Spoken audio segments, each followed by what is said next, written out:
إن الحمد لله نحمده ونصلي على رسوله الكريم أما بعد أعوذ بالله السميع العليم من الشيطان الرجيم من همزه ونفخه ونفسه بسم الله الرحمن الرحيم يا أيها الذين آمنوا لا تتخذوا الذين اتخذوا دينكم هزوا ولعبا۔ تفسیر القرآن کے سبق میں آج انشاءاللہ سورۃ المائدہ رکوع نمبر 9 پڑھیں گے ہم۔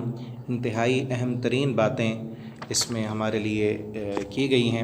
پہلے اس کا لفظی ترجمہ ہم دیکھتے ہیں اور پھر انشاءاللہ اس کا تفسیر پڑھیں گے۔ یا ایھا الذین آمنوا، اے وہ لوگو جو سب ایمان لائے ہو، لا تتخذوا، تم مت بناؤ، الذین ان لوگوں کو، اتخذوا کہ جن سب نے بنایا، دینکم تمہارے دین کو، ہزوا مذاق، ولعبا اور کھیل، کہ ایسے لوگ جنہوں نے تمہارے دین کا مذاق اڑایا ہے ان کو تم نے کبھی دوست نہیں بنانا۔ من الذین، وہ کون ہیں؟ ان لوگوں میں سے، اوتوا الکتاب، کہ جو سب کتاب دیے گئے، من قبلکم تم سے پہلے، والکفار اور کفار کو، اولیاء دوست نہ بناؤ، واتقوا اللہ اور تم سب ڈر جاؤ اللہ سے، ان کنتم مؤمنین اگر ہو تم سب مومن۔ وَإِذَا نَادَيْتُمْ اور جب تم پکارتے ہو، الی الصلاۃ نماز کی طرف، اتخذوها ہزوا تو یہ سب بنا لیتے ہیں اسے ہزوا مذاق، ولعبا اور کھیل، ذالک یہ، بانہم اس وجہ سے کہ بے شک وہ، قوم ایسی قوم ہے، لا یعقلون کہ وہ سب عقل نہیں رکھتے۔ قل آپ کہہ دیں، یا اہل الکتاب اے اہل کتاب، حل تنقمون نہیں تم، تنقمون سب عیب نکالتے، منا ہم سے، الا مگر، ان آمنا یہ کہ ہم ایمان لائے، باللہ اللہ پر، وما انزل اور جو نازل کیا گیا، الینا ہماری طرف، وما اور جو انزلا اتارا گیا، من قبل اس سے پہلے، وان اکثرکم فاسقون اور بے شک اکثر تم میں سے نافرمان ہیں۔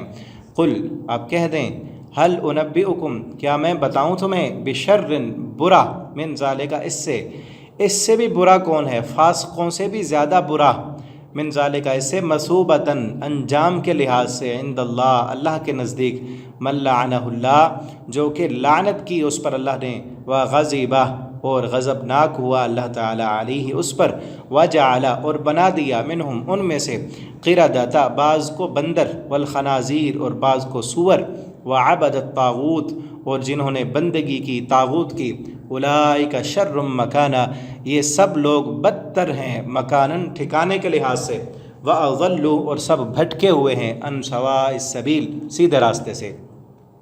واذا جاؤکم اور جب یہ سب آتے ہیں تمہارے پاس، قالوا تو سب کہتے ہیں، آمنا ہم ایمان لائے، وقد دخلوا بالکفر حالانکہ یقیناً یہ سب داخل ہوئے کفر کے ساتھ، وہم قد خرجوا بہ اور یقیناً سب نکلے اسی کفر کے ساتھ، یعنی آئے بھی کافر تھے اور جب واپس گئے پھر بھی کافر گئے۔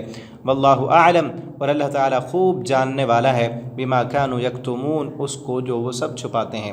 وترا اور آپ دیکھیں گے، کثیرا منہم اکثر ان میں سے، یسارعون فی الاسم وہ جلدی کرتے ہیں گناہ میں، گناہ کے کاموں میں آگے بڑھنے والے ہیں، والعدوان اور زیادتی کے کاموں میں، واکلہم السحت اور حرام کھانے میں جلدی کرتے ہیں، لبئس یقیناً برا ہے، ما كانوا یعملون جو وہ سب کر رہے ہیں۔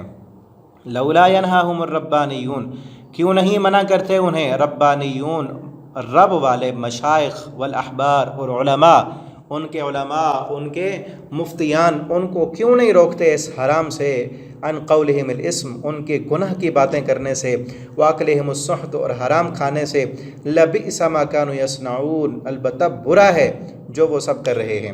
وقالت الیہود اور کہا یہود نے، ید اللہ اللہ کا ہاتھ، مغلولہ تنگ ہے، غلت ایدیہم تنگ ہیں ان کے اپنے ہاتھ، ولعنوا اور ان سب پر لعنت کی گئی، بما قالوا اس وجہ سے جو ان سب نے کہا، بل یداہ بلکہ اس کے دونوں ہاتھ، مبسوطتان دونوں ہاتھ کشادہ ہیں، ینفق کیف یشاء وہ خرچ کرتا ہے جس طرح وہ چاہتا ہے، وَلَيَزِيدَنَّ كَثِيرًا مِّنْهُمْ اور البتہ وہ ضرور اضافہ کرے گا، کثیراً اکثر کا، منہم ان میں سے، ما انزلا جو اتارا گیا، الیک آپ کی طرف، من ربک آپ کے رب کی طرف سے، طغیاناً سرکشی میں، وکفرا اور کفر میں، وَأَلْقَيْنَا اور ہم نے ڈال دی بینہم ان کے درمیان عداوت دشمنی والبغضاء اور کینہ بغض الی یوم القیامہ قیامت کے دن تک کلما جب بھی اوقدو وہ سب جلاتے ہیں نارن آگ للحرب جنگ کے لیے اطفأ اللہ بجھا دیتا ہے اللہ اسے وَيَسْعَوْنَ فِي الْأَرْضِ فَسَادًا اور وہ زمین میں فساد مچانے کی پوری کوشش کرتے ہیں واللہ لا يحب المفسدین اور اللہ تعالیٰ فسادیوں سے محبت نہیں کرتا وَلَوْ أَنَّ أَهْلَ الْكِتَابِ اور اگر بے شک اہل کتاب آمنو یہ سب ایمان لائیں واتقوا اور ڈر جائیں ایمان لاتے اور ڈر جاتے اللہ کا تقوی اختیار کرتے لَكَفَّرْنَا عَنْهُمْ سَيِّئَاتِهِمْ تو ضرور ہم مٹا دیتے ان سے ان کے گناہ وَلَأَدْخَلْنَاهُمْ اور البتہ ضرور ہم انہیں داخل کرتے جنات باغات میں النعیم نعمتوں والے وَلَوْ أَنَّهُمْ اور اگر بے شک وہ اقاموا سب قائم رکھتے تورات کو والانجیل اور انجیل کو وَمَا أُنزِل اور جو نازل کیا گیا الیہم ان کی طرف من ربہم ان کے رب کی طرف سے لَأَكَلُوا مِن فَوْقِهِمْ البتہ وہ سب کھاتے من فوقہم اپنے اوپر سے ومن تحت أرجلہم اور اپنے پاؤں کے نیچے سے منہم امت مقتصدہ ان میں ایک گروہ جو میانہ روح ہے درمیانے درجے کا ہے وَكَثِيرٌ مِّنْهُمْ سَاءَ مَا يَعْمَلُونَ اور بہت سے ان میں ایسے ہیں جو برا ہے جو وہ عمل کر رہے ہیں اکثر ان میں سے یہودیوں میں اور عیسائیوں میں برے عمل کرنے والے ہیں ہاں ایک جماعت وہ درمیانے درجے کی ہے یہاں تک یہ رکوع کمپلیٹ ہوا ابھی اس کی تفسیر پڑھتے ہیں انتہائی اہم ترین جو ہے باتیں اس رکوع میں کی گئی ہیں پچھلے رکوع میں جو آخری آیتیں تھیں آخری جو مضمون تھا اس میں وہ یہ تھا کہ ایمان والوں کو روکا گیا کہ تم نے ایمان والوں کو ہی دوست بنانا ہے اور دین پر چلتے ہوئے کسی قسم کی ملامت سے تم نے ڈرنا اور گھبرانا نہیں ہے اپنوں سے دوستی رکھنی ہے اپنوں کے لیے دل میں نرمی اور ہمدردی رکھنی ہے اور اللہ کے دشمن جو ہیں جو کافر ہیں جو مشرک ہیں جنہوں نے اللہ کے دین کو قبول نہیں کیا ان کے لیے تمہارے دلوں میں کسی قسم کی کوئی ہمدردی کوئی محبت یہ نہیں ہونی چاہیے اگر ہوگی تو پھر تم انہی میں سے ہو پچھلے رکوع کا یہ مضمون تھا نا کہ مومن کے لیے دوست ہوتا ہے جس طرح علامہ اقبال نے کہا تھا نا ہو حلقہ یاراں تو بریشم کی طرح نرم ہو حلقہ یاراں تو بریشم کی طرح نرم رزم حق و باطل ہو تو فولاد ہے مومن کی یہ خوبی ہے کہ اپنے لیے اپنوں کے لیے وہ ریشم کی طرح نرم ہوتا ہے اس کے دل میں کوئی سختی نہیں ہوتی ہمدردیاں ہی ہمدردیاں ہوتی ہیں اور دشمن کے خلاف اللہ کے دشمنوں کافروں یہودیوں منافقوں مشرکوں کے خلاف اس کے دل میں نفرت ہوتی ہے تو پھر فولاد کی طرح وہ بھرپور طاقت والا بن جاتا ہے اور یہی بات اب آگے کی جا رہی ہے کہ کس لیے آخر کیوں ان سے دوستی رکھنے سے منع کیا گیا ہے اور میں نے وضاحت بھی کی تھی پچھلے رکوع میں کہ جو ہے اس نیت سے کوئی انسان اگر تعلقات رکھتا ہے کسی غیر مسلم سے کہ میرے اچھے سلوک کی وجہ سے اچھے اخلاق کو دیکھ کر وہ مسلمان ہو جائے گا تو پھر ٹھیک ہے لیکن پھر بھی دل میں وہ محبت کے جذبات جو ایک مسلمان کے لیے ہونے چاہیے وہ کافر کے لیے نہیں ہونے چاہیے اب یہاں روکا گیا کس لیے وجہ کیا ہے اللہ تعالیٰ فرماتے ہیں یا ایھا الذین آمنوا لا تتخذوا الذین اتخذوا دینکم ہزوا اے ایمان والو ان لوگوں کو دوست نہ بناؤ جنہوں نے تمہارے دین کا مذاق اڑایا ہے کہ یہ تو وہ لوگ ہیں جنہوں نے تمہارے دین کو مذاق بنا لیا ہے دین کو مذاق بنا لیا اب تم ان کو دوست بناؤ گے دین کو مذاق انہوں نے کیوں بنایا یہاں کون لوگ مراد ہیں یہودی عیسائی اہل کتاب من الذین اوتوا الکتاب من قبلکم والکفار اولیاء جن لوگوں کو کتاب دی گئی یہودی اور عیسائی اس وقت کے اور کافروں سے مراد مشرک جو اس وقت تھے اب ان کو تم دوست بناتے ہو جنہوں نے تمہارے دین کا مذاق اڑایا ہے دین کا مذاق کیوں اڑایا انہوں نے یہود جو تھے یہ پہلے بھی ہم پیچھے سورہ بقرہ میں پڑھ آئے ہیں یہ اس وقت اپنے آپ کو دین کے شریعت کے آسمانی مذہب کے ٹھیکیدار سمجھتے تھے اور یہ سمجھتے تھے کہ چونکہ سارے انبیاء پہلے انہی کی نسل میں آئے انہی کی قوم میں آئے بنی اسرائیل میں آئے اس لیے وہ سمجھتے کہ ہم ہی ہیں آسمانی شریعت کے نگہبان اور ٹھیکیدار اور پھر اپنا جو ان کا دین تھا، جو تورات کے احکامات تھے، ان کے ساتھ انہوں نے کیا سلوک کیا ہوا تھا، یہ پیچھے ہم پڑھ آئے ہیں کہ اس دین اور شریعت کی صرف ظاہری شکل باقی رہ گئی تھی، اصل جو روح تھی اس کو انہوں نے مٹا دیا تھا۔ جو چیزیں انہیں پسند آتی وہ مان لیتے، اور جو چیزیں ان کی طبیعتوں پر بھاری ہوتی ان کو چھوڑ دیتے۔ اور نبی کریم صلی اللہ علیہ وسلم جب آئے، ہجرت کر کے آپ صلی اللہ علیہ وسلم مدینہ میں آئے، آپ وہ دین لے کے آئے جس میں اصل روح تھی، جس دین پر چلتے ہوئے کچھ دینا پڑتا تھا، کچھ قربانیاں ہوتی تھیں، جو اصل مقصد تھا۔ جب وہ دین ان کے پاس آیا، انہوں نے دیکھا، پہلے تو خوش ہوئے کہ آسمانی مذہب ہے، اور چونکہ مشرک جو تھے وہ تو بت پرست تھے، انہوں نے سوچا کہ شاید نبی کریم صلی اللہ علیہ وسلم بھی اسی طرح کی وحی لے کے آئے ہیں، اور انہوں نے نشانیاں بھی پڑھی ہوئی تھیں، ٹھیک ہے نا۔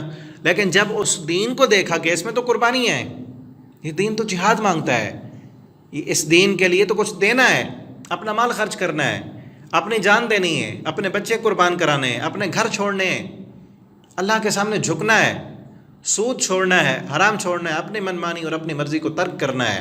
انہوں نے سوچا کہ یہ تو بہت مشکل کام ہے، اب اس دین پر چلنا ان کے لیے مشکل ہوا، تو اس مشکل کی وجہ سے پھر آپ صلی اللہ علیہ وسلم سے بھی نفرت ہو گئی، اور نبی کریم صلی اللہ علیہ وسلم کے لائے ہوئے دین سے بھی ان کو نفرت ہو گئی، اور اس نفرت میں وہ اس قدر اندھے ہوئے، ان کی عقل پر پردہ پڑ گیا، کیونکہ انسان جب غصے میں ہو نا، اور غصہ شدید آئے، تو اس انسان کی عقل مفلوج ہو جاتی ہے، وہ پھر عقل سے کام نہیں لیتا۔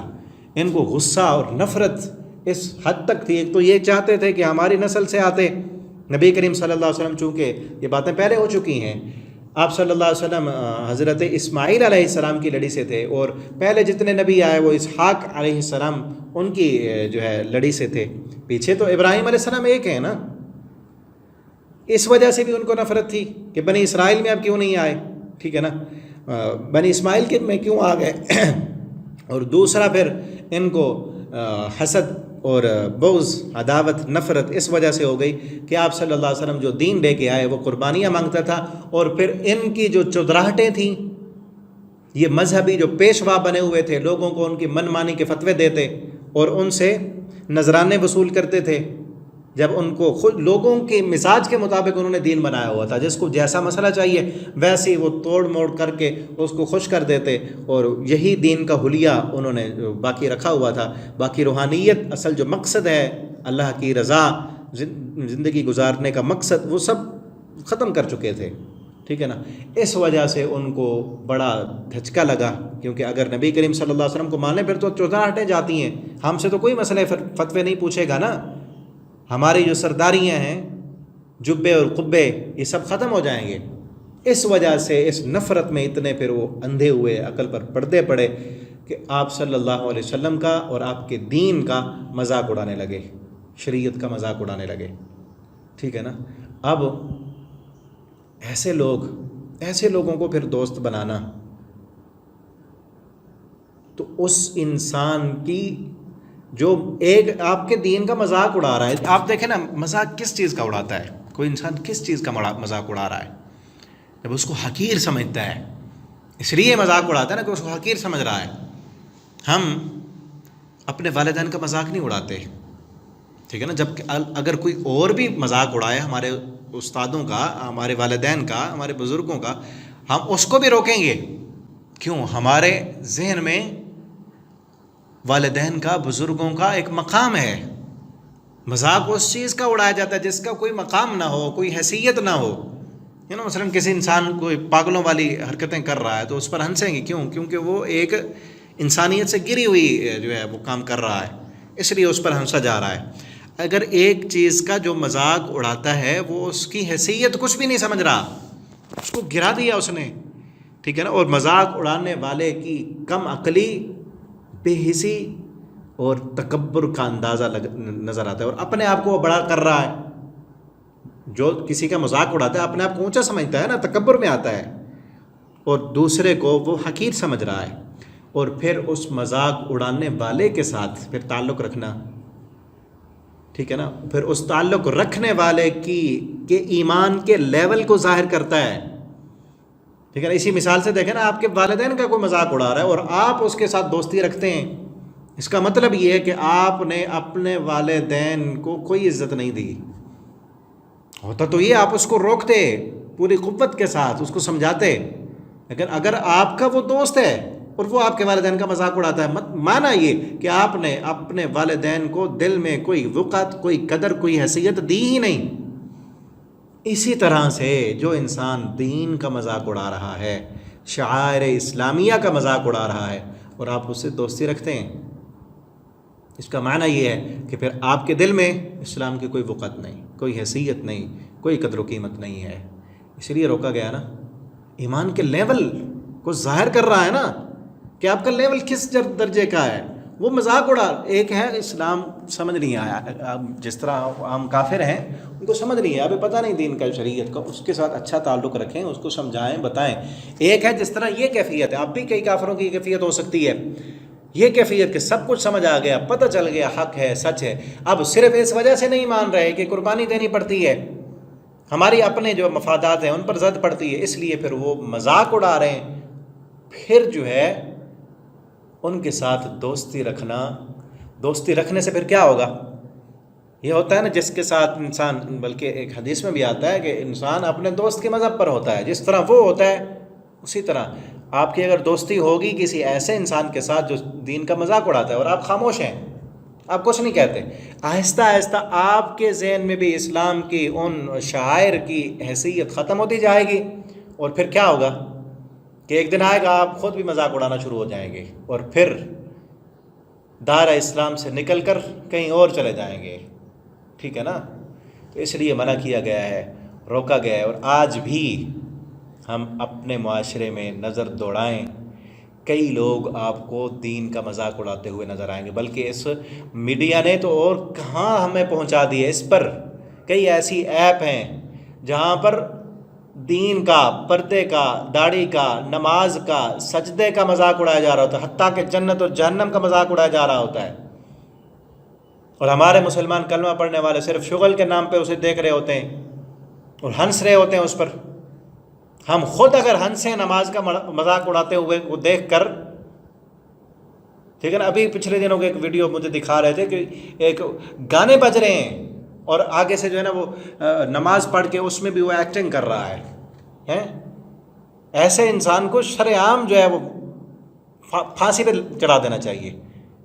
ایک نماز پڑھنی نہیں, دین سے دور, دوسرا نماز کا مذاق. پھر یہ تو اسلام ایک ہے کفر, اور کفر کے میں نے پہلے بھی کہا نا کئی درجے ہیں, یہ اسفل سافلین والا درجہ ہے. ایسے انسان کا کیا دین باقی بچ جاتا ہے جو اللہ کی شریعت کا مذاق اڑائے.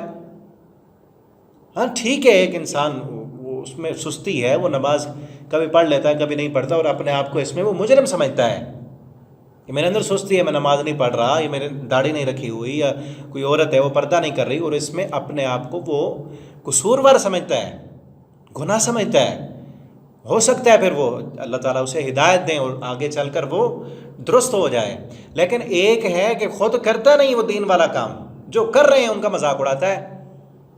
ہوتے ہیں نا کوئی لوگ ایسے کہ نماز پڑھنے والوں کو خود بھی نہیں پڑھنی نماز, اور نماز پڑھنے والوں کو وہ ایسے ایسے نام دیں گے, ایسے ایسے القابہ. ایک نام سنا ہوگا آپ نے, مسیتڑ کہتے ہیں, مسیتڑ. کوئی زیادہ جائے نا مسجد میں, یہ تو مسیتڑ ہو گیا ہے, یہ تو مولوی ہو, یہ تو ملا ہو گیا ہے. اور پھر کہتے ہیں ملا کی دوڑ مسجد تک. کس لیے کہتے ہیں یہ جملہ؟ کہ انہوں نے ہر وقت مسجد ہی جانا ہے. ابھی زور پڑھ کے آئے تھے, 2-3 گھنٹے کے بعد اس نے کہنا چلو عصر کا ٹائم ہو گیا ہے, یہ تو ملا کی دوڑ مسجد تک ہی ہے. ہاں ہم کہیں ہماری دوڑ اللہ کے گھر تک ہے. اور نبی کریم صلی اللہ علیہ وسلم نے فرمایا جس کا دل اللہ کے گھر کے ساتھ, مسجد کے ساتھ لگا ہوا ہے, اللہ تعالیٰ قیامت کے دن اس کو اپنے عرش کا سایہ دیں گے. ٹھیک ہے نا. عرش جب کوئی سایہ دار جگہ نہیں ہوگی, اللہ اپنے عرش کے اپنے سائے میں جگہ دیں گے. جب کوئی اور سایہ نہیں, کس کو؟ جس کا دل مسجد سے لگا ہوا ہے, کہ ایک نماز کا ٹائم ختم ہو, اس کو انتظار ہے مسجد کے انتظامات کا, مسجد کے اندر نمازیوں کی سہولت کا, وہ کوشش کرتا ہے, صفائی ستھرائی کا انتظام رکھتا ہے. ٹھیک ہے نا. اللہ کی مسجدیں بناتا ہے, خرچ کرتا ہے ان پر. قیامت کے دن اللہ اپنے سائے میں جگہ دیں گے. کتنی بڑی سعادت کی بات ہے. اور اس عظیم کام کو ایک حقیر سے جملے نے کئی لوگوں کو اس سے دور کر دیا. ٹھیک ہے نا. کئی نوجوان پھر اپنے آپ کو، اکثریت جس طرف ہو نا، انسان کا ذہن بھی پھر اسی طرف جا رہا ہوتا ہے. ٹھیک ہے نا. مزاج ویسے بن جاتے ہیں کہ سارے لوگ بے نماز ہیں، داڑھی نہیں رکھی ہوئی، دور جا رہے ہیں، اور کہتے ہیں ملا کی دور مسجد تک ہوتا ہے، میں نے بھی نہیں جانا، کیوں لوگ مذاق اڑائیں گے. اگر اس جملے کی وجہ سے جن جن لوگوں کا دل مسجد سے، نمازوں سے دور ہوا، اس کو بھی تو سزا ملے گی نا. ایک سزا اپنا نہ آنے کی ملے گی، دوسری سزا مذاق اڑانے کی ملے گی. تو اسی لیے اس آیت میں روکا جا رہا ہے کہ ان لوگوں کا جو تمہارے دین کا مذاق اڑاتے ہیں ان کو کبھی اپنا دوست مت سمجھو. ٹھیک ہے نا. اور احتیاط کریں، احتیاط، انتہائی درجے کی احتیاط کی ضرورت ہے کہ کہیں کسی ایسے ہمارے جملے سے، زبان کے ایسے بول سے اللہ کے دین کی، شعائر اسلامیہ کی کوئی توہین نہ ہو جائے. ٹھیک ہے نا. کئی مومن، اور یہ اس سے ایمان کا لیول کا پتہ چلتا ہے کہ اللہ کی جو ہے نا رضا کا کام ہے نا، اللہ کو راضی کرنے والا کام ہے، چاہے حقیر سے حقیر ہی کیوں نہ ہو. اور مزید آگے سورہ توبہ میں آئے گا، اللہ تعالیٰ نے ایسے لوگوں پر انتہائی غصے کا اعلان کیا ہے کہ جو لوگ دین پر چلنے والے ان کا مذاق اڑائیں. منافقین آگے سورہ توبہ میں پڑھیں گے. صحابہ کرام جو ہے وہ جب آپ صلی اللہ علیہ وسلم نے چندے کا اعلان کیا تو انہوں نے کہا کہ ایک صحابی جو تھے وہ ایک مٹھ جو، وہ ساری رات محنت مزدوری کرتے رہے، وہ ایک مٹھی ملی جو کی وہ لے کے آئے. اور دیکھنے والے منافق وہ ہنستے، باتیں کرتے کہتے ایک مٹھی جو کے ساتھ ایران کی طاقتوں کو فتح کرنے چلے ہیں. اور جو زیادہ مال لے کے آتے، حضرت عثمان رضی اللہ تعالیٰ اتنا مال لے کے آئے، کہتے ہیں یہ دیکھو یہ تو ریاکار ہے. آگے چل کے اللہ تعالیٰ کو کتنا غصہ ہوا اور ایسے لوگوں کو کہا آج کے بعد بس تمہاری توبہ بھی قبول نہیں ہونی. اب جاؤ اس مذاق اڑانے کی وجہ سے کہ تم نے لا یجدون الا جہدہم، ان لوگوں کا مذاق اڑاتے ہو کہ جنہوں نے ساری رات محنت کر کے یہی کچھ ہی ایک مٹھی جو کی تھی وہ لے کے آ گیا ہے تاکہ میں محروم نہ رہوں، اس کا تم مذاق اڑاتے ہو. من الذین اوتوا الکتاب والکفار، کافروں میں سے بھی ہیں، اہل کتاب میں سے بھی ہیں. واتقوا اللہ، مزید روکا جا، اللہ سے ڈر جاؤ. ایسے لوگوں کا اگر تم ساتھ دو گے، مذاق اڑانے والوں سے دوستی رکھو گے، اس کا مطلب یہ ہے کہ پھر تمہارے دل میں اللہ کا ڈر نہیں ہے، تمہارے دل میں اسلام کی کوئی اہمیت نہیں ہے. اور اسلام کی اہمیت نہیں تو اللہ کی اہمیت نہیں ہے نا. جو اسلام کا مذاق اڑا رہا ہے، در حقیقت اسلام کس کا ہے؟ دین کا مذاق اڑا رہا ہے، دین کس کا ہے؟ دین اللہ کا ہے. اس نے اللہ کا مذاق اڑایا ہے. اور ایسا انسان تمہارا دوست ہو، واتقوا اللہ، اللہ سے ڈر جاؤ. پھر تمہارے ایمان میں کمزوری ہے کہ اگر ایسے لوگوں کو تم دوست رکھتے ہو تو. ان کنتم مؤمنین، اگر مومن ہو تو ایسے لوگوں کو دوست نہ بناؤ، اگر بناتے ہو تو پھر مومن نہیں ہو. ان کنتم مؤمنین. وَإِذَا، آپ دیکھیں، وَإِذَا نَادَيْتُمْ إِلَى الصَّلَاةِ اتَّخَذُوهَا هُزُوًا وَلَعِبًا، جب تم اذان دیتے ہو، پکارتے ہو، تو یہ لوگ اذان کا مذاق اڑا لیتے ہیں، مذاق بنا لیتے ہیں. اب دیکھیں اذان میں کوئی ایسی چیز ہے جس کا مذاق اڑایا جائے؟ اللہ اکبر، کوئی مذاق والی بات ہے کہ یہ لوگ اس کا مذاق اڑاتے ہیں، نقلیں اتارتے تھے، مذاق کرتے تھے. اور آج بھی کئی لوگ ملیں گے نماز کا، اذان کا مذاق اڑانے والے، اذان دینے والے کا مذاق اڑانے والے. بھائی کوئی بزرگ ہے، اس کی آواز اگر اچھی نہیں ہے لیکن اس کی محنت تو دیکھیں نا، کہ صبح کو وہ جو ہے نا فجر کے ٹائم اپنی نیند قربان کر کے آیا ہوا ہے. کوئی عام ڈیوٹی ہے، 24 گھنٹے پابند رہنا کہ فلاں وقت پہ ٹائم پہ اذان دینی ہے، بہت بڑی سعادت کی بات ہے. ٹھیک ہے نا. اور انتہائی اللہ رب العالمین کے ہاں درجات کی بلندی. نبی کریم صلی اللہ علیہ وسلم نے فرمایا اذان کے لفظ جہاں جہاں تک جاتے ہیں نا، وہ ساری چیزیں، وہ درختوں کے پتے ہیں، وہ ریت کے ذرات ہیں، وہ پتھر ہیں، پہاڑ ہیں، وہ سارے قیامت کے دن اس بندے کے حق میں گواہی دیں گے کہ اللہ، اس نے اللہ اکبر کہا تھا، اس نے اشہد اللہ الہ الا اللہ کہا تھا. کتنی سعادت کی بات ہے اس کا مذاق اڑانا. تو یہ مومن کا، مسلمان کا کام نہیں ہو سکتا. وہ لوگ پھر تمہاری مذاق کا، نماز اذان کا مذاق اڑاتے ہیں. ذالک بانہم قوم لا یعقلون، اس لیے کہ یہ قوم ہے بے عقل، ان کا عقل، پہلے شروع میں نے کہا نا پچھلی آیت میں کہ ان کے غصے کی وجہ سے عقل پر پردہ پڑ چکا تھا، اس لیے عقل ہے ہی نہیں. کیونکہ مذاق اڑا کے اپنا ہی نقصان کر رہے ہیں نا، کسی اور کا کیا نقصان کرتے ہیں؟ اپنی آخرت خراب کر رہے ہیں، اپنی عاقبت خراب کر رہے ہیں. تھوڑی دیر کا جو ہے وہ شغل بنا کے اپنی آخرت سے گئے یہ. قل یا اہل الکتاب حل تن، اب اہل کتاب سے کہا جا رہا ہے حل تنکمون، کیوں تم عیب نکالتے ہو، یا کیوں تم کس چیز کا انتقام لیتے ہو، ہم سے کس چیز کا بدلہ لے رہے ہو. اس چیز کا الا ان آمنا باللہ، ہم ایمان لائے اللہ پر، اسی لیے ہماری اذان کا مذاق اڑاتے ہو، اسی لیے ہمارے دین کا مذاق اڑاتے ہو، نماز کا کبھی مذاق اڑاتے ہو، کبھی جو ہے وہ تم اذان کا مذاق اڑاتے ہو، کبھی پردے کا مذاق اڑاتے ہو، کبھی صدقے کا مذاق اڑاتے ہو. کس چیز کا بدلہ لے رہے ہو؟ الا ان آمنا باللہ، مگر اس کا کہ ہم اللہ پر ایمان لائے. وما انزل الینا، اور اس پر ہم ایمان لائے، انزل الینا جو ہماری طرف نازل کیا گیا، وما انزل من قبل اس پر بھی ہم ایمان لائے ہیں جو اس سے پہلے نازل کیا گیا ہے. وان اکثرکم فاسقون، اکثر تم میں نافرمان ہیں، اکثر نافرمان ہیں. مذاق اڑانے والے کبھی فرما بردار نہیں ہو سکتے. ٹھیک ہے نا. آج دیکھیں ہم کئی انسان ایسے ہوتے ہیں خود کرنی نہیں نیکی، دوسرے کا مذاق اڑانا ہے. ایسا انسان فاسق تو ہو سکتا ہے، کبھی مومن نہیں ہو سکتا. اور پھر دیکھ ہمارے ہاں اکثر ایسے ابھی ملیں گے، ابھی آ رہی ہے نا، آگے حج آ رہا ہے، رمضان آ رہا ہے، اور جو ہے قربانی آ رہی ہے.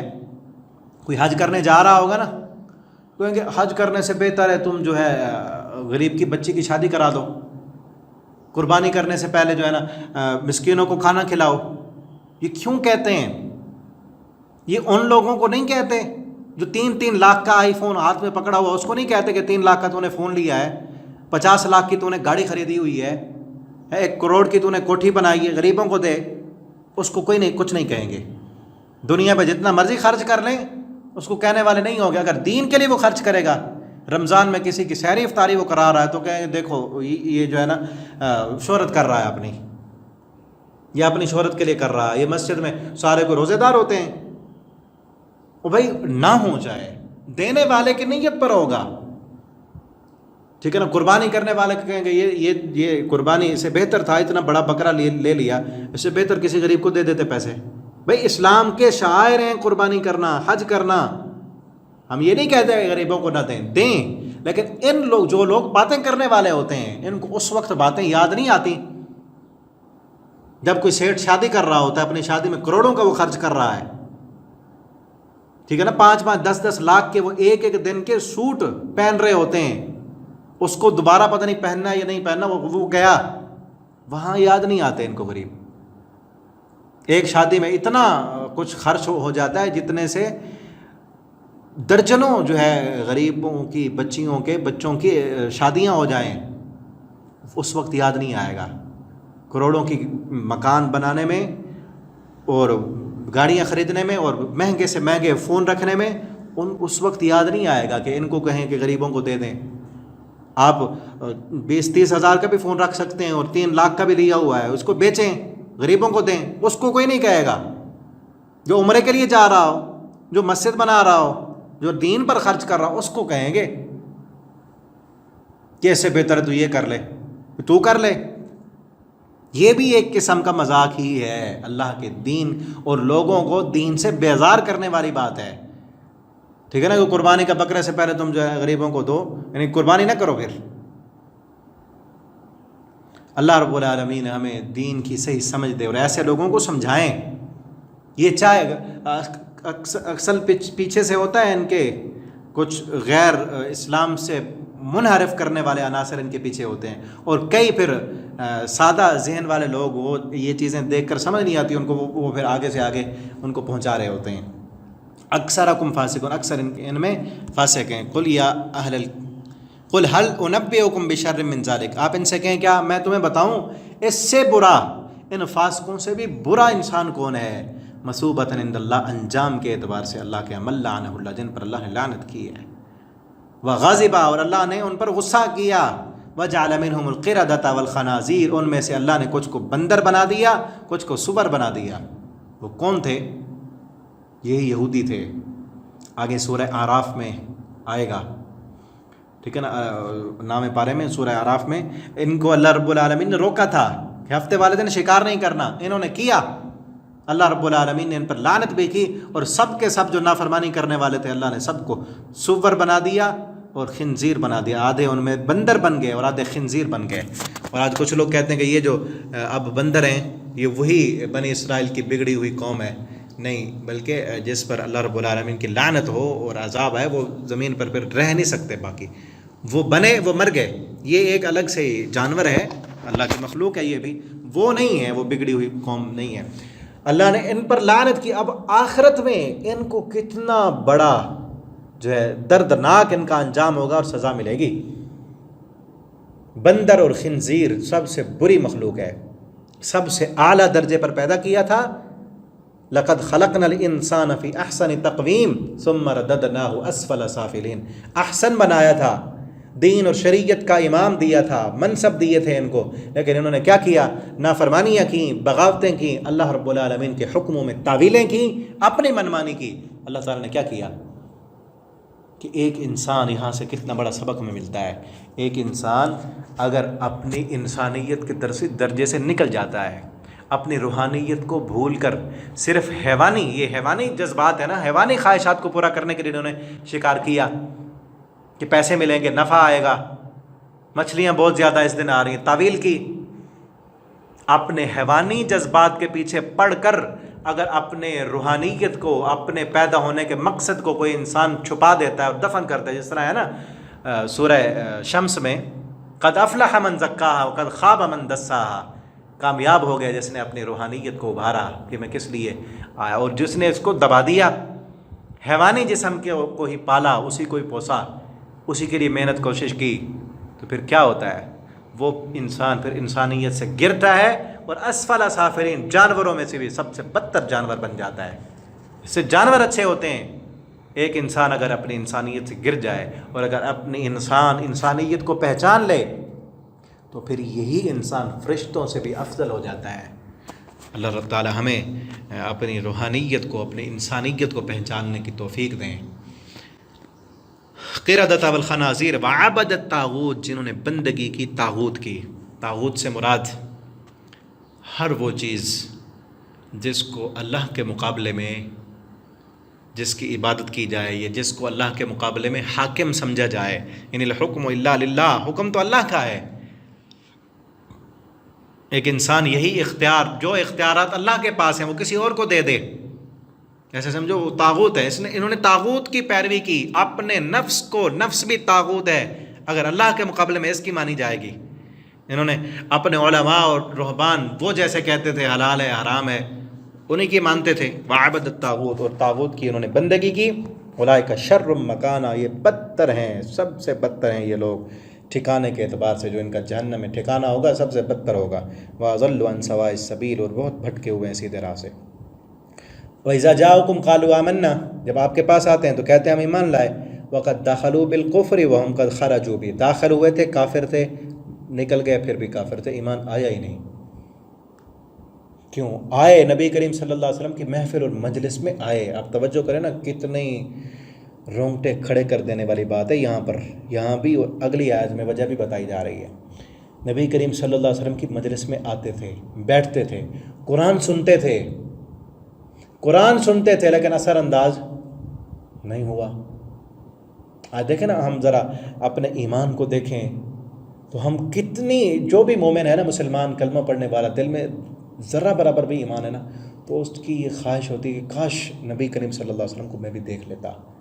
کہتے ہیں نا ہم کہ ہم اس وقت ہوتے تو ہم آپ صلی اللہ علیہ وسلم کے چہرے کو دیکھ کر اپنے جسموں پر جہنم کی آگ ہم آرام کرا لیتے، لیکن قسمت ہم اس دور میں آئے ہیں تو دعائیں کریں اللہ تعالی ہمیں ایسے عمل کرنے کی توفیق دے کہ قیامت کے دن نبی کریم صلی اللہ علیہ وسلم کا ساتھ مل جائے۔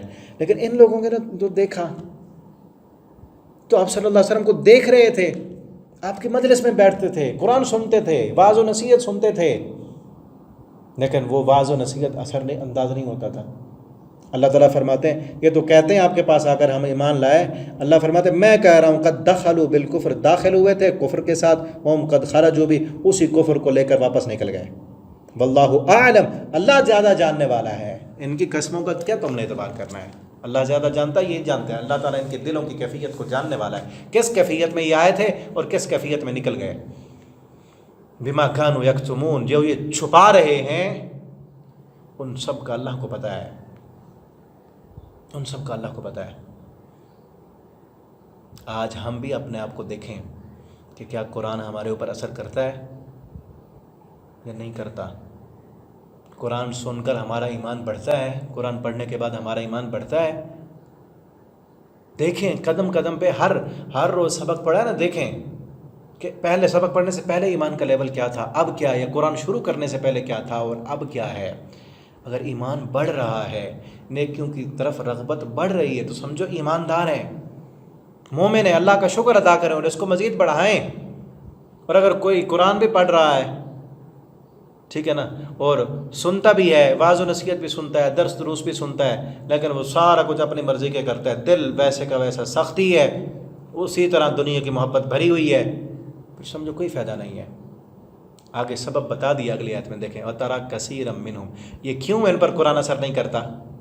اور یہ نا اصل پیچھے بھی ایک آیت گزری ہے سورہ آل عمران میں، وَقَالَتْ طَائِفَةٌ مِّنْ أَهْلِ الْكِتَابِ آمِنُوا بِالَّذِي أُنزِلَ عَلَى الَّذِينَ آمَنُوا وَجْهَ النَّهَارِ وَاكْفُرُوا آخِرَهُ، اہل کتاب کی ایک جماعت نے کہا تھا کہ ہم ایمان لاتے ہیں دن کے پہلے حصے میں اور شام کو کافر ہو جائیں گے، کیوں؟ کیونکہ مومن بھی دیکھیں گے مسلمان، یہ بھی پھر آئیں گے، ٹھیک ہے نا۔ اب یہاں مزید آگے کہ کفر کے ساتھ ہی آئے تھے، کفر کے ساتھ ہی واپس چلے گئے، اور وجہ کیا ہے؟ ترا کثیرا منہم، ان میں سے اکثر وہ ہیں یسارعون فی الاسم، جو گناہ میں بڑی جلدی کرتے ہیں، گناہ میں بڑی جلدی کرتے ہیں۔ جو انسان گناہوں میں جلدی کرنے والا ہو نا، قرآن اس پر اثر نہیں کرتا۔ جس کے دل میں گناہ کی محبت ہے، زنا کی محبت ہے، شراب کی، بے حیائیوں کی، گندگیوں کی، نیٹ کا دور، فحاشی اور یعنی دیکھنے والا، کیا قرآن اثر کرے گا اس پر؟ جس کی آنکھیں ہمیشہ بے حیائی دیکھیں، جس کے کان جو ہے وہ گندی محفلیں اور گندے مذاق سننے کے عادی ہوں، گانے سننے کے جو سکون گانوں میں تلاش کرتا ہو، اس کو قرآن پڑھ کے کیا ملے گا؟ جس کی زبان ہمیشہ گالیاں نکالنے کی عادی بن چکی ہو، وہ ذکر کر کے اس کو کیا ملنا ہے؟ ترا کثیرا منہم یسارعون فی الاسم، ان میں اکثر کیا ہیں؟ گناہوں میں جلدی کرتے ہیں، گناہ گار ہیں، ان کے گناہوں کی وجہ سے قرآن ان پر اثر نہیں کرتا، کفر کے ساتھ ہی داخل ہوتے ہیں، کفر کے ساتھ ہی واپس چلے جاتے ہیں، گناہ کی وجہ سے قرآن اثر نہیں کرتا۔ دیکھیں اپنے آپ کو، اگر قرآن اثر نہیں کر رہا تو اپنی زندگی کو ٹٹولیں، کہیں گناہ تو نہیں ہے، کہیں ہماری زبان گالیاں تو نہیں نکالتی، غیبتیں تو نہیں کرتی، کان جو ہے وہ غیبتیں سننے کے عادی تو نہیں بن چکے، کہیں آنکھوں سے حرام تو نہیں دیکھ رہے، کہیں دل میں نفرتیں، بغض اور عناد، دنیا کی محبت تو نہیں گھسی ہوئی، جس وجہ سے قرآن اثر نہیں کر رہا۔ اسی وجہ سے آتے ہیں کفر لے کر، نبی کریم صلی اللہ علیہ وسلم کی زبان سے نصیحتیں اور قرآن سن رہے ہیں، اثر نہیں کر رہا، کیوں؟ یسارعون فی الاسم، گناہ گار ہیں، نیکی کے کام میں پیچھے ہیں۔ ان کو کہو کہ صدقہ کرنا ہے، پھر پیچھے ہوں گے۔ ان سے کہو نماز میں جانا ہے، جہاد کے لیے جانا ہے، قربانی دینی ہے، پھر پیچھے ہیں، گناہ کے کاموں میں آگے ہیں، اس لیے قرآن اثر نہیں کرتا۔ یسارعون فی الاسم والعدوان، اور زیادتی کے کاموں میں۔ دو لفظ ہیں، اسم اور عدوان، ان میں فرق کیا ہے؟ فرق ان میں یہ ہے، اسم کہتے ہیں اس گناہ کو جس کا اثر انسان کی اپنی ذات تک ہو، وہ گناہ یعنی چھپ کر کیا ہے، اس کا گناہ اسی پر ہی ہے۔ عدوان ہوتا ہے جس گناہ کا اثر دوسرے کی ذات پر بھی ہو، دوسرے کی ذات، مثلا کسی کو لوٹا ہے، چوری کی ہے، ظلم کیا ہے، اس کا اثر دوسرے پر بھی ہوگا۔ دونوں کام کرتے ہیں، چھپ کر بھی گناہ کرتے ہیں، ذاتی انفرادی طور پر بھی گناہوں میں ڈوبے ہوئے ہیں، اور اجتماعی زندگی میں بھی گناہ گار ہیں۔ وَأَكْلِهِمُ السُّحْتَ، اور حرام کھانے میں، حرام کھانے میں بڑی جلدی کرتے ہیں۔ حرام کے پیسے مل رہے ہوں، بھاگیں گے، رشوت مل رہی ہے، سود ہے، چوری ڈکیٹی کا مال ہے، بھاگیں گے۔ ان کاموں کی وجہ سے قرآن اثر نہیں کرتا۔ دیکھیں اپنے آپ کو، اگر قرآن اثر نہیں کر رہا، کہیں رزق میں حرام کی آمیزش تو نہیں ہے، کہیں سود تو نہیں لیا ہوا۔ آج اکثر ہمارے مسلمان کلمہ پڑھنے والے، قرآن ان پر اثر کیوں نہیں کرتا؟ وجہ یہی ہے، گناہ میں جلدی کرتے ہیں، حلال و حرام کی تمیزیں بھولے ہوئے ہیں، ٹھیک ہے نا، اور گناہ کے کاموں میں آگے ہیں، فحاشی عریانی ہو، اور رات کے نائٹ کلبوں میں ڈانس اور اس طرح کی مجلسیں اور محفلیں، وہاں جا کر دیکھو رش کتنا ہے، بھرے ہوئے ہیں، اس طرح کے حال جو ہوتے ہیں وہ بھرے ہوئے ہوتے ہیں کھچا کھچ. ٹکٹیں کئی دن پہلے بک چکی ہوتی ہیں سینما ہاؤس کی, اور مسجدیں ویران پڑی ہوئی ہیں. فلمیں اور ڈراموں میں ہر بندہ کوئی نہ کوئی اس نے دیکھے ہوئے ہوں گے. اور پوچھو قرآن کی کسی سورت کا ترجمہ بھی آتا ہے؟ کیسے قرآن جو ہے نا اثر انداز ہو, کس طرح زندگیاں تبدیل ہوں. حالت تو ہماری یہ ہے نا. قرآن کے اثر کے لیے ان چیزوں کو چھوڑنا ضروری ہے, تب ایمان بڑھے گا, تب قرآن زندگیاں تبدیل کرے گا. یہ کیا کرتے ہیں؟ یہ سارے فی الاسم, گناہ میں جلدی کرنے والے, زیادتی کے کاموں میں جلدی کرنے والے, حرام کھانے والے ہیں. لبئس ما کانوا یعملون, برا ہے جو یہ کر رہے ہیں. اس دنیا کی محبت کی وجہ سے نا, اسی مال کی محبت نے ان کو جو ہے دین سے دور کر دیا ہے, قرآن سے دور کیا ہے, نہیں اثر کرتا. لولا ینہاہم الربانیون, ان کو منع کیوں نہیں کرتے ان کے ربانی, ان کے مشائخ, ان کے علماء, ان کو روکتے کیوں نہیں ہیں؟ یہ تو اس وقت کی بات ہے نا. پیچھے بھی ہم اپنے حساب سے بھی دیکھتے ہیں نا اب کیا ہو رہا ہے. ان کے یہودیوں کے جو علماء تھے وہ کیا تھے؟ ان کو ان کی مرضی کا دین بتاتے تھے, مرضی کے وظائف, مرضی کی عبادت, چند رسمی چیزیں جن سے وہ بھی خوش ہو جائیں, یہ بھی خوش ہوں, اور بس جو ہے وہ کام چلتا رہے. ایسے کام جن میں کچھ دینا پڑتا, جن میں محنت ہوتی, مشقت ہوتی, وہ کام نہ بتاتے ان کو. اللہ تعالیٰ فرماتے ہیں کیوں نہیں روکتے ان کو. آگے ہم پڑھیں گے اسی پارے کے آخر میں نا, اللہ فرماتے ہیں لعن الذین کفروا من بنی اسرائیل علی لسان داود, ان لوگوں پر پھر لعنت کی گئی. کیوں؟ کیونکہ کانوا لا یتناہون عن منکر, یہ منکر کام دیکھتے تھے اور پھر منع نہیں کرتے تھے. صرف انہوں نے نہیں منع کرنا بلکہ ذمہ داری تو سب کی ہے. پھر اصل یہ تو تھے دین کے ٹھیکیدار, دین کے دعوے دار, تورات کے حامی, ان کی تو پہلی ذمہ داری بنتی تھی نا. لولا ینہاہم الربانیون عن قولہم الاسم, بری باتیں کرنے سے کیوں نہیں روکتے, واکلہم السحت, حرام کھانے سے کیوں نہیں روک رہے یہ. اور آج بھی دیکھ لینا علماء, مشائخ, بڑے بڑے جو ممبروں اور محراب کے مالک ہیں, وہ کیوں نہیں روکتے؟ سود سے کیوں نہیں روکتے, رشوت سے کیوں نہیں روکتے, حرام کھانے سے کیوں نہیں روکتے, بری باتیں کہنے سے, گانے گانے سے گلوکاروں کو کیوں نہیں روکتے؟ ہمیں بھی ہے نا, کیوں نہیں منع کر رہے, یہ کیوں نہیں روکتے؟ ان کے ساتھ ملتے ہیں, بیٹھتے ہیں, سب کچھ ہوتا ہے, اور مرضی کی چیزیں اور مجلسیں اور محفلیں بتا دیں کہ بس یہ ٹھیک ہے. میں ایک سن رہا تھا ایک کلپ, میں نام نہیں لیتا کیونکہ نام لینے سے تو پھر غیبت کے زمرے میں بات آ جاتی ہے. ایک بہت بڑے عالم دین ہیں, بہت بڑا نام ہے ان کا میڈیا پر, اور پورے ملک کیا پوری دنیا میں نام ہے ان کا. وہ ایک انڈیا کے وہ گلوکار بھی ہے, فنکار بھی ہے, فلم ساز بھی ہے. اس کی تعریف کر رہے ہوں کہ یہ ماں کے بڑے فرما بردار ہیں, اور ماں کا فرما بردار جنت میں جائے گا.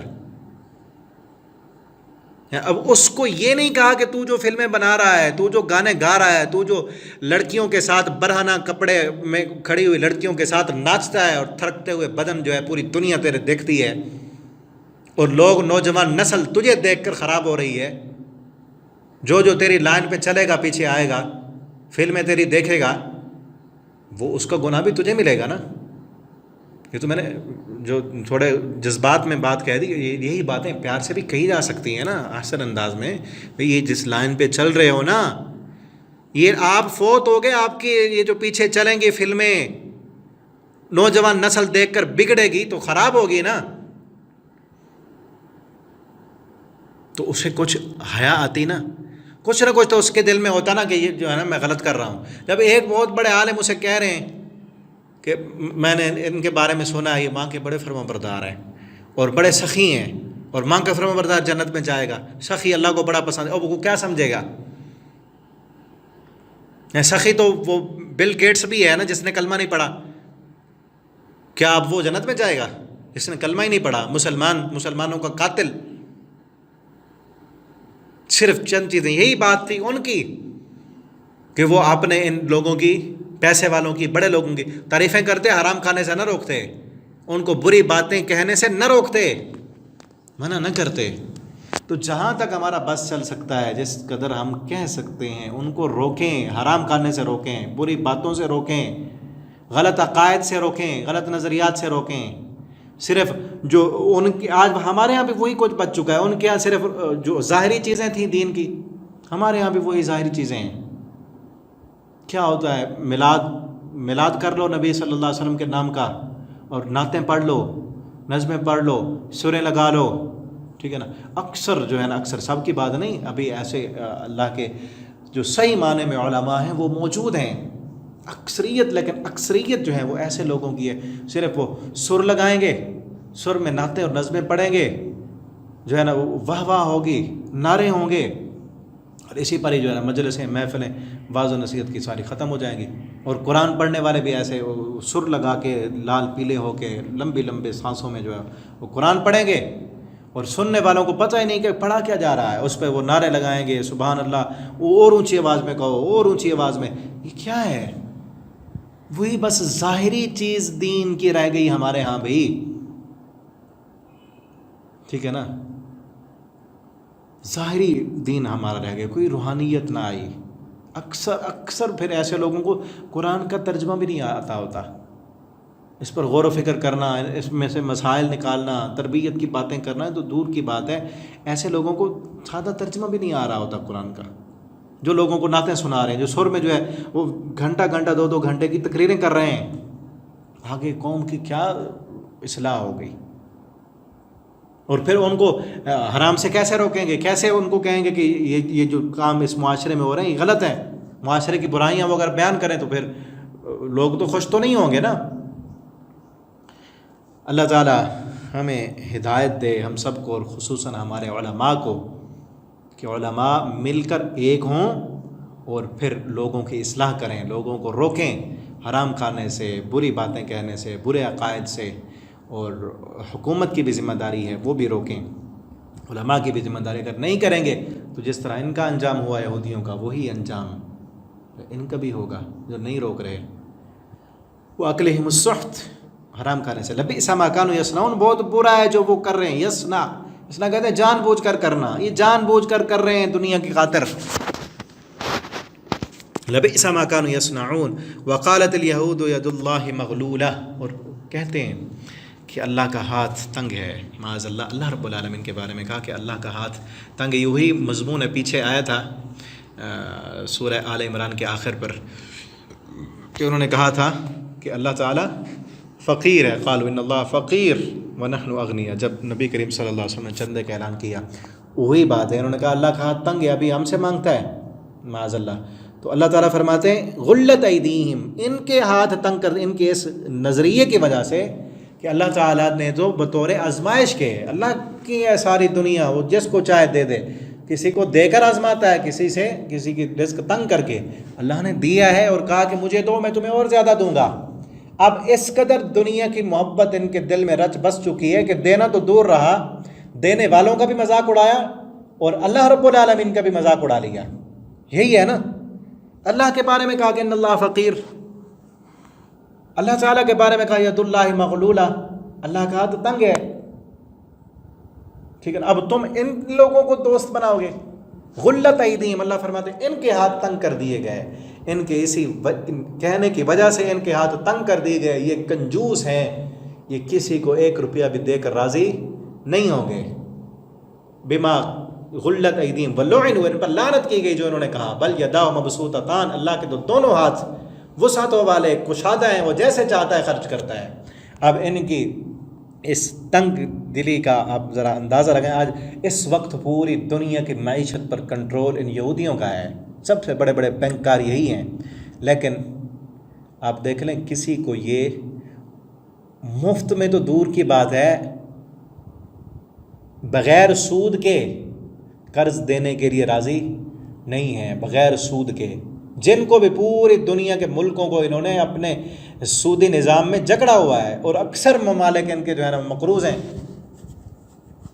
اور یہ مت سمجھے، کئی دفعہ ہوتا ہے کہ IMF نے جو ہے نا ہمیں قرض معاف کر دیا ہے، خبریں آتی ہیں نا، وہ معاف ایسے نہیں کرتے، کئی شرطیں ہوتی ہیں، وہ اس سود سے بھی جو ہے نا زیادہ نقصان دہ ہوتی ہیں ہمارے لیے، اسلام کے خلاف، مسلمانوں کے خلاف، ہمارے ملک کے مفادات کے خلاف ایسی ایسی شرطیں وہ قبول کرواتے ہیں پہلے حکمرانوں سے، پھر وہ جا کے قرض معاف کرتے ہیں، ورنہ یہ اتنے سخی نہیں ہیں۔ اللہ تعالیٰ نے جن کے بارے میں کہا ید اللہ غلت ایدیہم، ان کے ہاتھ تنگ ہیں، یہ کبھی سخاوت، کیونکہ سود کھانے والا کا اس کے دل میں تو دنیا کی محبت رچ بس چکی ہے، ٹھیک ہے نا۔ لعنوا بما قالوا، لعنت کی گئی ان کے اس قول کی وجہ سے ان پر۔ بل یداہ مبسوطتان ینفق کیف یشاء ولا یزیدن کثیرا منہم، اور اللہ ضرور اضافہ کرے گا ان کے اکثر کا، ان میں سے اکثر جو ہیں، قرآن ابھی نازل ما انزل الیک من ربک، قرآن اور نازل ہو رہا ہے نا، جتنا اور قرآن نازل ہوتا جائے گا، جو مومن ہیں قرآن کو ماننے والے، ان کا ایمان بڑھتا جائے گا، اور یہ جو دو لوگ طغیانی اور سرکشی میں ہیں، ان کی طغیانی اور ان کی سرکشی اور ان کی بغاوتیں یہ بڑھتی جائیں گی۔ والقینا بینہم العداوہ، ان کی اس وجہ سے، دنیا کی محبت کی وجہ سے، حرام کھانے کی وجہ سے اور گناہ میں جلدی کرنے کی وجہ سے، القینا بینہم العداوہ، آپس میں ہم نے ان کے دلوں میں عداوت، دشمنی، نفرت اور کینہ ڈال دیا، الی یوم القیامہ، قیامت کے دن تک۔ یہ گناہ کا نتیجہ، گناہ کی سزا دنیا میں ملتی ہے کہ دلوں میں نفرتیں آ جاتی ہیں۔ دنیا کی محبت ہو نا، پھر بھائی آج دیکھ لینا مسلمانوں میں بھی یہی ہے نا، مال کی محبت کی وجہ سے بیٹے نے باپ کو قتل کیا یا نہیں کیا؟ ایسی مثالیں نہیں ملتی ہمارے ماحول میں۔ بھائی نے بھائی کو قتل کیا ہے، بیٹے نے باپ کو مارا ہے، اس مال کی محبت کی وجہ سے۔ کہیں پر ایسے ہے کہ باپ نے بیٹے کو قتل کیا ہے، کہیں پر ایسے ہے۔ ابھی سنا نا، ایک نوجوان نے اپنی بیٹی کو جو ہے وہ گولیاں مار کے قتل کر دیا کہ وہ کہتا تھا مجھے بیٹا چاہیے۔ بدبخت انسان، یہی ہے نا پیچھے وہی مال کی محبت ہے کہ کس کو کھلاؤں گا، کہاں سے تو کھلاتا ہے؟ تو بھی جس سے پیدا ہوا نا وہ بھی کسی کی بیٹی تھی، جو تیری بیوی ہے وہ بھی کسی کی بیٹی ہے، ٹھیک ہے نا۔ ورنہ یہ جس کے دل میں مال کی محبت ہو، دنیا کی محبت ہو، پھر اس کے دل میں رحم جو ہے وہ نکل جاتا ہے گناہوں کی وجہ سے، دل میں نرمی۔ حالانکہ اپنی بیٹی انسان تصور نہیں کر سکتا، لیکن جس کے دل میں گناہ کی محبت ہو، گناہ کر کر کے دل سیاہ ہو چکا ہو، پھر وہ محبت ختم ہو جاتی ہے، پھر دشمنی اور بغض اور عداوت ہوتی ہے، پھر اپنے اس کو اچھے نہیں لگتے، صرف اس کو مال اچھا لگتا ہے، اس کے اپنے نفس کی خواہشیں اس پر اس کی فوکس ہوتا ہے، اس کا دماغ جو ہے مفلوج ہو چکا ہوتا ہے۔ عداوہ، آپس میں پھر عداوت، دشمنی اور بغض ہوتا ہے، کسی کو اپنے بھائی کا وہ فائدہ نہیں سوچتا، ٹھیک ہے نا، کہ میرے پاس پیسہ پڑا ہوا ہے اور دوسرا جو ہے وہ میرا بھائی وہ بیچارہ فقیر، وہ اس کو بچوں کی دوائی کے پیسے نہیں ہیں، یہ نہیں دے گا، دے گا تو پھر سود لگائے گا، ظلم، اس کا خون نچوڑے گا۔ یہی ہو رہا ہے نا آج۔ اللہ تعالیٰ ہمیں دین اسلام کی صحیح سمجھ دیں۔ یہ پھر گناہوں کا سبب ہوتا ہے دنیا میں، گناہ کی محبت میں، مال کی محبت میں، حرام کھانے کی محبت میں آپس میں محبتیں اور پیار نہیں ہوتا، نفرتیں اور بغض ہوتا ہے، عداوتیں ہوتی ہیں، دشمنیاں ہوتی ہیں۔ اگر آپس میں محبت چاہیے، مال کی محبت نکال دیں، رشتوں کی محبت دل میں رکھیں، پیسے کو اہمیت نہ دیں، آخرت کو اہمیت دیں، ٹھیک ہے نا۔ مجھے یاد آئی بات، قاسم علی شاہ صاحب وہ جو ہیں ایک لیکچرار ہیں، شاید پہلے بھی میں نے کبھی اس کی بات کی، وہ بہت اچھی باتیں کرتے ہیں۔ وہ کہتے ہیں کہ جب ان کی ایک وائرل ویڈیو ہے، میرے ذہن میں نہیں آ رہا وہ کون سی ہے، کہ اس میں انہوں نے کہا کہ جب زندگی میں کوئی فیصلہ کرنا ہو نا، دو چیزیں ہیں، ایک طرف ہے تمہارا عقل، ایک طرف ہے تمہارا ایمان۔ ایک طرف تمہارا عقل ہے اور ایک طرف تمہارا ایمان ہے، تم نے ایمان کو ٹک کرنا ہے، عقل کو ٹک نہیں کرنا۔ کہتے آگے جا کر پھر آپ دیکھیں گے کہ فیصلہ آپ نے جو ایمان کی بنیاد پر کیا تھا نا وہ بہتر ہوگا، عقل کی بنیاد پر کیے ہوئے فیصلے کئی دفعہ ان میں انسان مار کھا جاتا ہے۔ پھر انہوں نے مثال دی کہ آپ کے پاس جو ہے وہ 1 لاکھ پڑا ہوا ہے اور آپ کے رشتہ داروں میں آپ کے بھائی کو، آپ کے بہن کو ضرورت ہے 10,000 کی۔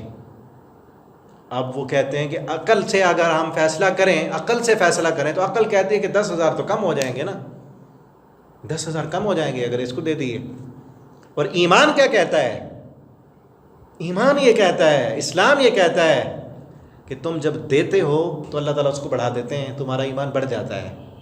تو ایمان کی بنیاد پر آپ فیصلہ کر دیں، مال کی محبت نکال دیں، دے دیں، ایمان آپ کو بتائے گا آگے جا کر کے آپ کا مال بڑھ گیا ہے، کم نہیں ہوا، بڑھے گا، وہ اس وقت جائے کم ہو جائے، کیونکہ عقل کیا کہتی ہے کہ کم ہو جائے گا، عقل کی بنیاد پہ فیصلہ نہیں کرنا، ایمان کی بنیاد پہ کرنا ہے، ٹھیک ہے نا۔ وہ بڑی اچھی باتیں کرتے ہیں، اللہ تعالیٰ انہیں مزید برکت دے اور ان کی جو کمیاں کوتاہیاں ہیں ان کی اصلاح کرنے کی اللہ انہیں توفیق دے۔ تو کیا ہے کہ اگر پھر وہ مال، مثال میں نے اسی لیے دی کیونکہ یہاں مجھے یاد بھی اسی لیے آئی کہ جس کے دل میں اب مال کی محبت ہوگی نا، وہ نہیں دے گا بہن کو، بھائی کو، کوئی بھی رشتہ دار مانگ رہا ہے اس کو نہیں دے گا۔ اب اس کو اگر پتہ چلے گا میرے بھائی کے پاس پیسہ ہے اور یہ نہیں دے رہا، اب اس کے دل میں اس بھائی کی کیا حیثیت رہ جائے گی؟ وہ کہے گا بہن کی، بھائی کی یا رشتہ دار کی تو کوئی وقت نہ ہوئی نا، رشتے کی کوئی حیثیت نہ ہوئی، اس کو تو پیسہ ہی پیارا ہے۔ اور آج اکثریت انسان اسی طرح کے ہیں، حیثیت دیں گے پیسے کو، جو پیسے والا ہے نا وہ چاہے رشتہ دار نہیں بھی لگتا اس کو بڑا سلام کریں گے، گاڑی دیکھ کر، ٹھیک ہے نا، اس کا عہدہ دیکھ کر ملیں گے، لیکن جو غریب ہو، اپنا رشتہ دار ہو، اس کو رشتہ دار ماننے کے لیے تیار ہی نہیں ہوتے۔ وَأَلْقَيْنَا بَيْنَهُمُ الْعَدَاوَةَ وَالْبَغْضَاءَ إِلَى يَوْمِ الْقِيَامَةِ كُلَّمَا أَوْقَدُوا نَارًا لِلْحَرْبِ أَطْفَأَهَا اللَّهُ، جب بھی یہ کسی جنگ کی آگ کو بھڑکاتے ہیں، یہ یہودی ہر وقت شرارتیں کرتے رہتے تھے کہ مسلمانوں کی جو ہے نا جنگ ہو، لڑائی ہو، خصوصاً جنگ احزاب، ان کی بڑی شاطرانہ چالیں تھیں، جنگ احد، ٹھیک ہے نا۔ تو اللہ تعالیٰ فرماتے ہیں اطفأها اللہ، اللہ تعالیٰ لے جاتا ہے ان کی آگ کو انہی کے گھروں میں، انہیں کوئی نقصان ہوتا ہے۔ وَيَسْعَوْنَ فِي الْأَرْضِ فَسَادًا، زمین میں فساد مچانے کی پوری کوشش کرتے ہیں۔ اور آج بھی یہودیوں کو دیکھیں، زمین میں اس وقت دنیا میں جہاں کہیں بھی کوئی جنگیں ہو رہی ہیں، لڑ رہے ہیں، پیچھے آپ تحقیق کریں، ریسرچ کریں، پیچھے جا کر کہیں نہ کہیں شاطرانہ چالیں یہودیوں کی ہوں گی لڑوانے میں، ٹھیک ہے نا۔ کیونکہ انہوں نے اپنا پھر ان ملکوں کو کیا کہنا ہوتا ہے، ہم سے پیسہ لو، اسلحہ لو، ہم سے ادھار لو، بینکیں ان کے پاس ہے نا، ہم سے پیسہ لو، اسلحہ لو اور لڑو ان کے خلاف، اور دوسروں کو کہیں گے ہم سے لو پیسہ، لو اسلحہ، مارو ان کو، ایک دوسرے کو مار رہے ہیں۔ ان کا کیا ہو رہا ہے؟ ان کا بزنس، ان کا سود جو ہے وہ چل رہا ہے، پیسہ بڑھ رہا ہے، فساد کرتے ہیں زمین میں۔ واللہ ولا يحب المفسدین، اور اللہ فسادیوں کو پسند نہیں کرتا۔ ولو ان اہل القری آمنوا، یہ بڑی اہم ترین آیت ہے، میں نے شروع میں اس لیے کہا کہ اس رکوع میں بڑی اہم ترین باتیں ہوئی ہیں۔ اللہ فرماتے ہیں اگر یہ، اس وقت تو ان تورات والوں کے لیے ہے نا، اہل الکتاب، یہ اہل کتاب ایمان لاتے جیسے ایمان لانے کا حق تھا، انہوں نے دعوے تو کیے لیکن روحانیت کو بھول گئے، اصل دین کی روح کیا ہے اس کو انہوں نے نکال دیا۔ اگر ویسے ایمان لاتے واتقوا، اور اللہ کا تقوی اختیار کرتے، لکفرنا عنہم سیئاتہم، ہم ان کے گناہ بھی مٹا دیتے، ولادخلناہم جنات النعیم، نعمتوں والے باغات میں بھی ہم داخل کرتے، ولو انہم اقاموا التوراۃ، اور اگر یہ اس تورات کو قائم کرنے والے ہوتے، پیچھے ہے کہ صرف ایمان لاتے اس کے مطابق عمل کرتے تو ان کی دنیا اور آخرت سمر جاتی، اور پھر اگر قائم کرتے، قائم رکھتے تورات کو، کیا مطلب کہ تورات کے جو احکامات ہیں ان کو زمین پر نافذ کرتے، ایک ہے فردن فردن نافذ کرنا، حدود قائم کرنا، دوسرا ہے اس کو، اس نظام کو پورے ملک میں اور پوری زمین پر نافذ کرنا، تو پھر کیا ہوتا؟ لَأَكَلُوا مِن فَوْقِهِمْ، تو یہ سب کھاتے اپنے اوپر سے۔ مال کی محبت ہے نا، اللہ فرماتے ہیں یہ تو خزانے ہمارے پاس ہیں نا، پھر ہم آسمان سے اپنی رحمتوں اور برکتوں کی برکھا برساتے ہیں ان پر، وَمِن تَحْتِ أَرْجُلِهِمْ، اور اپنے پاؤں کے نیچے سے، یعنی زمین سے سبزہ اگتا، زمین بھی اپنے پورے خزانے نکالتی، ٹھیک ہے نا، اور من تحت ارجلہم، اور آج ہمارے لیے بھی ہے۔ اگر ہم چاہتے ہیں کہ رحمتیں اور برکتیں آئیں، مہنگائی کے طوفان ختم ہوں اور معیشت ہماری ترقی کرے، تو ایک ہی راستہ ہے، اللہ کے نازل کردہ دین کو، اللہ کے نازل کردہ نظام کو، اللہ کے قانون کو اللہ کی زمین پر نافذ کر دو۔ اللہ فرماتے ہیں ہم آسمان سے اپنی رحمتوں کے دروازے کھول دیں گے، اور دوسری جگہ پر بھی آگے آئے گا، اللہ فرماتے ہیں وَلَوْ أَنَّ أَهْلَ الْقُرَىٰ آمَنُوا وَاتَّقَوْا لَفَتَحْنَا عَلَيْهِمْ بَرَكَاتٍ مِّنَ السَّمَاءِ، اگر یہ بستیوں والے ایمان لاتے، ہم آسمان سے اپنے رحمتوں اور برکتوں کے دروازے کھول دیتے، آسمان بارش برساتا وقت پر، اور زمین اپنے پورے خزانے اگلتی، ایک ہے نباتات، اناج، غلہ، پھل، سبزیاں، یہ ساری چیزیں، اور دوسرا اس زمین کے اندر چھپے ہوئے خزانے، معدنیات، جواہرات، سونا، چاندی، وہ سب یہ زمین نکال دیتی، پھر کیا ہوتا؟ یہ ایک کام کریں، کاش کہ حکمرانوں کو یہ چیز سمجھ آ جائے۔ میرا پیغام آپ واٹس ایپ پر آگے شیئر کرتے ہیں اور شیئر کریں، شاید کہیں تک پہنچ جائے ہماری بات، تاکہ ہماری طرف سے تو فرض ادا ہو جائے نا۔ اگر اس زمین میں امن چاہتے ہیں، اللہ کا قانون نافذ کریں۔ اگر معیشت میں ترقی اور مضبوطی چاہتے ہیں، امن قائم کریں۔ ابھی میں سبق ریکارڈ کرنے سے کچھ دیر پہلے میں ایک خبر دیکھ رہا تھا اخبار میں، وہ تھا کہ اگر وزیر خزانہ کا بیان لکھا ہوا تھا، وہ کہہ رہے تھے کہ اگر ہم پیٹرول کی قیمت نا 200 پتہ نہیں کتنا لکھا ہوا تھا، اتنا کر دیں نا تو پھر ہماری معیشت مضبوط ہو جائے گی۔ کبھی نہیں ہو سکتی وزیر خزانہ صاحب، 200 کیا تم 1000 کر دو، کبھی معیشت مضبوط نہیں ہو سکتی۔ جس زمین پر اللہ کے نام پر، کلمے کے نام پر لی ہوئی زمین، اس زمین پر اسلام کا مذاق ہو، اس زمین پر اللہ کا قانون نافذ نہ ہو، اس میں رحمتیں اور برکتیں آئیں گی۔ جہاں شراب پینے کی اجازت ہو، جہاں زنا کھانے کھلے ہوئے ہوں، جہاں پر اللہ کے دین کی سر عام بغاوتیں ہو رہی ہوں، جہاں پر جو ہے رات گئے تک اللہ کی نافرمانیاں بغاوتیں ہوتی ہوں، جہاں پر بنت حوا کو نچایا جا رہا ہو، جہاں پر غریب کے حق پر ڈاکہ ڈالا جا رہا ہو، جہاں پر چھوٹے درجے سے لے کر بڑے درجے کا تک کا حاکم رشوت خور ہو، 22ویں گریڈ کا آفیسر مزدور سے رشوت لیتے ہوئے شرم نہیں آتی؟ بغیر رشوت کے کوئی کام، کوئی ایسا ایک محکمہ بتائیں ہمارے ملک کا جہاں بغیر رشوت کے، بغیر کرپشن کے کوئی کام ہوتا ہو؟ سارے کرپٹ حکمران، الا ماشاء اللہ، شاید کوئی ایک آدھ بچا ہوا ہو، ورنہ سبھی ایسے۔ کہاں سے رحمتیں اور برکتیں؟ جتنا مرضی کر لو تم، جو مرضی پالیسیاں بنا لو، ایک ہی قانون ہے، ایک ہی نظام ہے، اللہ کا قانون نافذ کر دو۔ اور خود بھی اللہ کے قانون کے دائرے میں کیوں نہیں نافذ کرتے؟ اس وقت بھی اسی لیے تھا جو ہم پڑھ رہے ہیں، وہ اسلام کو قبول اس لیے نہیں کرتے تھے، قربانیاں دینی پڑتی تھی۔ آج بھی حکمران کیوں نافذ کریں؟ ان کو تو پہلے اپنی عیاشیاں چھوڑنی پڑیں گی نا۔ حضرت عمر فاروق رضی اللہ تعالیٰ اتنے پروٹوکول میں تو نہیں رہا کرتے تھے، وہ تو ننگی زمین پر، ننگے فرش پر اپنے گدھے کو درخت کے نیچے باندھ کے سر کے نیچے پتھر رکھ کے سو جایا کرتے تھے۔ ان کے لیے شیش محل تو نہیں تھے نا، ان کے لیے آگے پیچھے کوئی نوکر چاکر، کوئی فوجیں تو نہیں تھیں نا۔ یہ سارے پروٹوکول پہلے خود چھوڑنے پڑیں گے، وہ چھوڑنے کے لیے تیار ہی نہیں ہے، کیسے کریں پھر وہ؟ اور ایک ہی طریقہ یہی ہے اللہ نے جو بتایا ہے رحمتیں اور برکتیں لینے کا۔ اور پھر ان کو تو ہم کہہ سکتے ہیں نا، شاید ہماری بات پہنچ جائے، ہم خود اگر اپنے گھر میں اللہ کا قرآن پڑھیں، اس کو سمجھیں، اس کے مطابق اپنی زندگی جتنا بس چل سکتا ہے اس کے مطابق ہم عمل کریں، تو انشاءاللہ ہمارے گھروں میں رحمتیں آئیں گی۔ اپنے جسم پر نافذ کریں، جسم میں رحمتیں اور برکتیں آئیں گی، بیماریاں بھاگیں گی، اللہ کی رحمت آپ کے گھروں میں ڈیرے لگائے گی۔ ہم جہاں تک بس چل سکتا ہے وہاں تک تو کر سکتے ہیں نا، ویسے ہی مان لائیں جیسے اللہ نے کہا ہے۔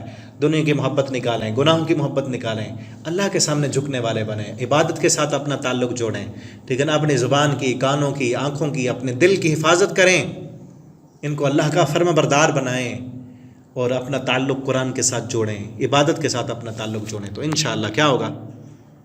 لَأَكَلُوا مِن فَوْقِهِمْ وَمِن تَحْتِ أَرْجُلِهِمْ، اللہ کی رحمتیں اور برکتیں ملیں گی۔ منہم امت مقتصدہ، ان میں کچھ اہل کتاب جو ہیں اس وقت کے درمیانے درجے کے، جیسے عبداللہ بن سلام ہیں، اور عیسائیوں میں وہ جو تھے حبشہ کے حاکم، جن کے پاس صحابہ کرام گئے تھے تو قرآن پڑھا، وہ رونے لگ گئے، آنسو بہہ پڑے۔ 7ویں پارے میں ہم ان کا تذکرہ آگے پڑھیں گے۔ وَكَثِيرٌ مِّنْهُمْ سَاءَ مَا يَعْمَلُونَ، بہت سارے ان میں وہ ہیں جو برے عمل کرنے والے ہیں، سب وہ برے عمل کرتے ہیں۔ اللہ تعالیٰ سے دعا ہے اللہ رب العالمین ہمیں قرآن پڑھنے، سمجھنے، اس کے مطابق عمل کرنے کی توفیق عطا فرما دیں۔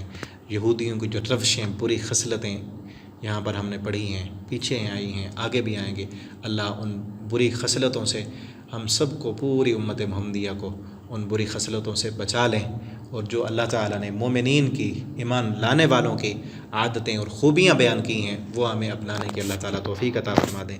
آخر دعوانا الحمدللہ رب العالمین۔